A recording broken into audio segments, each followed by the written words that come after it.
Magaling ako dun sa sinabi ng Presidente na hindi daw pagbabawal. Pero liwanag ang sila, bawal. Hindi sila aaten. Yusek, regarding po dun sa Senate probe on the arrest of former President Duterte na nakaschedule po bukas, nabanggit po ni ES na hindi lilitaw yung ating mga opisyal bukas at sinabi naman ni Senator Marcos na yung executive privilege daw po is not blanket. Chief Justice si Executive Secretary Bersame, kapisado niya yan, alam niya, walang pangkalahatang blanket na executive privilege. I-invoke lang yung executive privilege, depende sa tanong. One by one lang yun. Walang pangkalahatang executive privilege lahat ng topic. Sabi ni Senator, it would have been an opportunity daw po sana sa administration to prove na walang tinatago ang inyong administrasyon hinggil sa pag-aresto. Magiging ganito na po ba yung magiging patakaran kapag may mga hearing na may kinalaman sa administrasyon? Kung sakali, kada topic naman yung pwede ninyong i-invoke yung executive privilege, hindi yung outright, hindi sisipot yung ating mga opisyal. Ano pong masasabi ng Malacanang doon? Opo, gusto lang po natin liwanagin. Sinabi po ni Senator Amy Marcos na tanggap po niya ang liham, ang letter mula sa opisina po ni Executive Secretary noong March 31 ng gabi.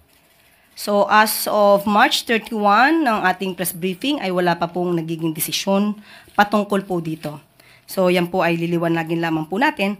Pero yun nga, sabi po ni Senator Amy Marcos, natanggap po niya yung letter ng gabi na po ng March 31. At ayon nga po sa napagdesisyonan, alam na po ng mga cabinet members natin, ng mga cabinet officials natin, na sapat na po, sa kanilang pananaw ay sapat na po ang kanilang mga nasabi, na ibigay na facts, mga data, sa naunang hearing ni Senator Amy Marcos. At yun po, at sa tingin po namin ay sapat na po considering the fact na nagkaroon na rin po siya ng kanyang preliminary findings.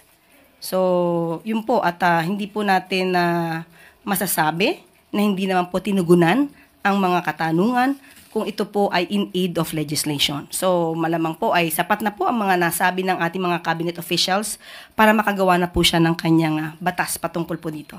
Sabi ni Senator, it would have been an opportunity daw po sana sa administration to prove na walang tinatago ang inyong administrasyon hinggil sa pag-aresto.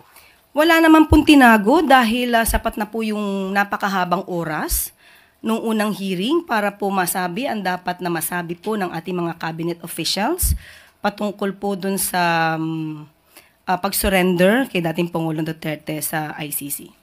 And she said she would ask for reconsideration. So obviously, will there be a change in the stance of Malacanang with regard to this? And looking forward, magiging ganito na po ba yung magiging patakaran kapag may mga hearing na may kinalaman sa administrasyon?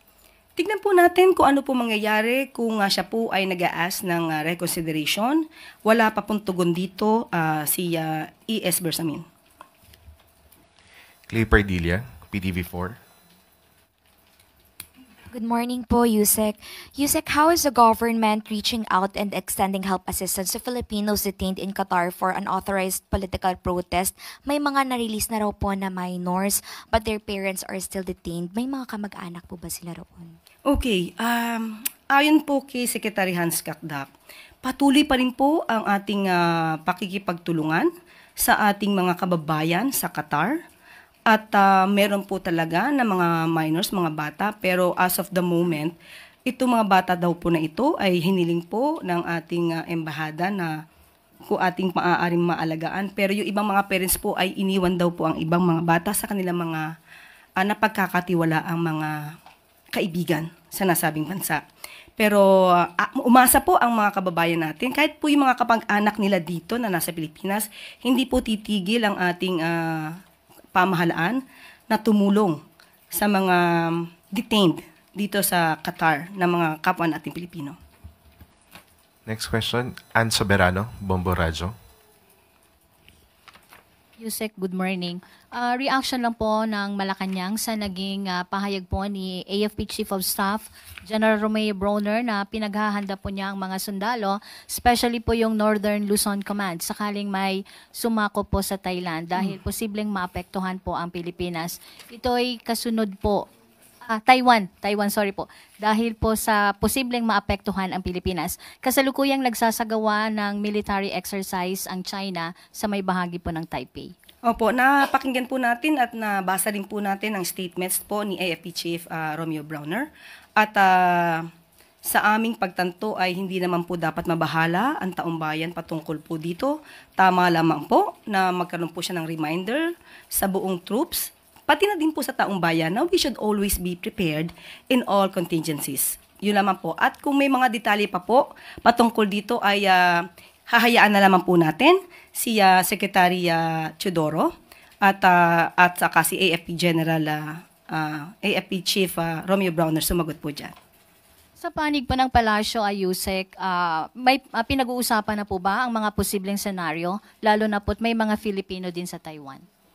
Opo, muli po, ang anuman pong detalye patungkol po dito ay manggagaling po sa ating Defense Secretary at saka po kay AFP Chief Brawner. Also, Yusek, ano po ang plano ng ating pamahalaan para sa mga 250,000 na makababayan natin na nasa Taiwan, lalo na sa usaping posibleng repatriation? Opo, sa mga ganyang contingencies, kung magaganap, lagi po tayong handa. Katulad po ng sinabi ni AFP Romeo Brawner, lagi tayo dapat handa sa anumang contingency. Kung mangyayari pan po yan, hindi po tayo dapat magtulog-tulog sa ating posisyon at sa trabaho, lagi po tayong handa. Pero again, ang detalye pong iyan ay ibibigay po natin sa ating Defense Secretary at kay AFP Chief Brawner. Lastly na po, Yusek, amid this development, anong mensahe ng pamahalaan sa ating mga kababayan sa Taiwan at sa taong bayan? Thank you. Stay put. Basta po, tandaan po nila, ang gobyerno po ay handang tumulong sa anumang oras para sa kanila. Next question, Maricar Sargan, Brigada FM.